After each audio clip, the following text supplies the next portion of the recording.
KJ Apa and Madelyn Cline open up about the pressures of fame and dish on their instant chemistry. "You're definitely a golden retriever," KJ Apa tells his co-star Madelyn Cline as they discuss whether they give off golden retriever or black cat energy over plates of Spanish cuisine and black coffee. Hours before the premiere of their Prime Video film The Map That Leads to You, the stars are having an intimate lunch with people at Madelyn in Charleston, South Carolina, where Cline is currently filming her hit Netflix series Outer Banks.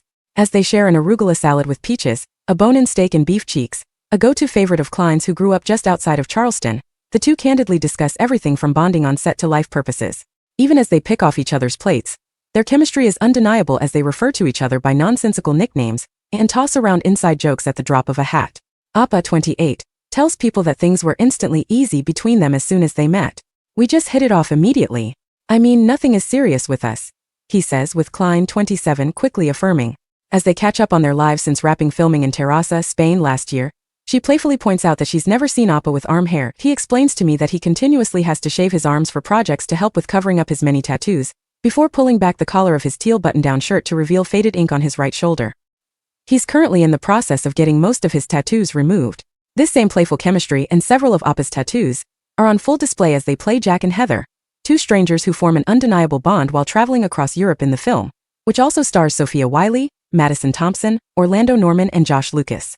For millennials, the project feels adjacent to a Disney Channel crossover episode, given their shared background on hit teen dramas.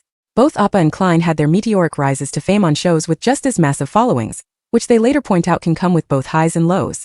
For Apa, who played Archie Andrews on Riverdale from 2017 to 2023, the journey ultimately led to a lot of self-growth and discovery. When the CW series first premiered, the New Zealand native was just 19 years old and completely new to Hollywood, scoring the coveted role after a 4-month worldwide talent search. When he wrapped the series, his whole life had changed. He was 26 years old, he had over 15 million followers on social media, and he was a new dad. Apa first welcomed his son, Sasha Kennedy, in September 2021, alongside his then-girlfriend Clara Berry, amid filming for the show's 6th season. In fact, he tells People, his co-star Charles Melton was in the delivery room when Berry gave birth and eventually became Sasha's godfather. A year after Riverdale wrapped its 7th and final season, Apa notes he went through a major identity crisis as he said goodbye to the hit series that he spent over 6 years of his life on. At the time, he was also adjusting to life as a dad while going through a breakup, after splitting from Berry in early 2024. "When I finished that show, I went through a year of really having to regather who I was, like remember who I was," he says. "I definitely had this crisis of identity with a whole lot of other things that I was going through. Being a dad, my son being 1-year-old at the time, going through a breakup with his mom, and navigating all of that while trying to pick up the pieces of who I was. But I look back and I'm so grateful for it because I asked for this life," he continues.